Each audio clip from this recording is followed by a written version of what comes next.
today Paul wanted to jump on and talk about current market conditions, as well as the impact of higher interest rates and how what they've had on the inventory, meaning the number of homes available for sale here in Rhode Island. Obviously, current market conditions, it's a very, different topic for many different people. I mean, everyone looks at what's going on in the market right now. What's going on with real estate, with inventory. There's so many different people who chime in, have their own thoughts. Experts, just people who have just hear things on TV or internet.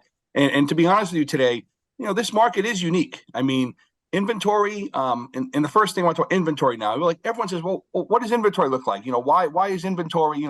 What is interest rates doing? What's happening right now? And I looked yesterday, just in Rhode Island, for example, on houses on the market. Single family homes in Rhode Island as of yesterday were 1,157 on the market, of which 862 are still active. So I mean, it's a little bit better than it was. Still isn't ideal, but it seems like it's heading a little bit in the right direction. Multifamily is a little different story. Right now there are 213 in the market in Rhode Island, of which 173 is still active. So what does that mean? I mean, more than I do, but what that means is, there are still people purchasing homes. The demand is still pretty high, especially on multifamilies.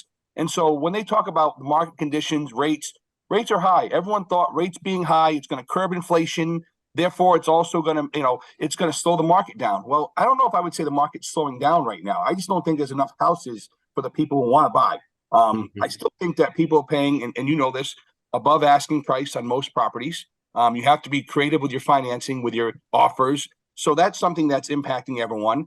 And also what makes it hard is, because interest rates are higher, I feel it limits what, people can offer, what people feel comfortable paying a month. So this is where the market's unique. Inventory is low, rates are high, prices are high. Usually it's one or the other. If rates are high, then typically prices drop. If rates are low, prices go up. We're having both happen at once. I agree with a lot of your points, but I disagree with how the industry keeps saying that the rates are high. The rates are not high. The 40-year average is like 9%. So the rates are still under the average. I think we need to get away as an industry of saying rates are high, rates are high, rates are high, because what we say is being taken in by people, and people are regurgitating that. Here's the deal, okay? The rates are right now at 7-ish, somewhere around there. Next year, we're anticipating that they're going to go down. Okay, no one has the crystal ball, but if they do go down, what's going to happen is prices are going to increase because the demand is still there. Despite rates being at 7%, which is, 4% more than what they were, 2-3 years ago. Yep. Okay, more than double what they were. Despite that, they're still historically low in the grand scheme of things, and the rates are only going to get lower, which means you're only going to see appreciation in housing because we've got such a lack of supply. I tell people who are purchasing homes, get pre-approved through me, hey, listen, you're marrying the house, you're renting the rate. Obviously, we all know that within, we'd say, I can't crystal ball here, but 12 to 15 months, I think rates will be, better. I can't say exactly where, maybe 2% lower, which obviously will help your monthly payment.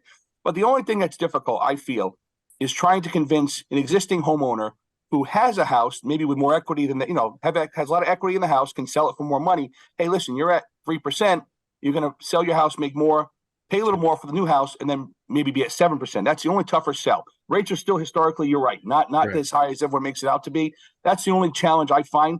And some people are like, oh, well, but I said, listen, if you love the house you're in, fine. But if you don't, then you know what? You get the new house, you refinance in 2 years, and you're back where you want to be, and you have the house that you really want to be in long term.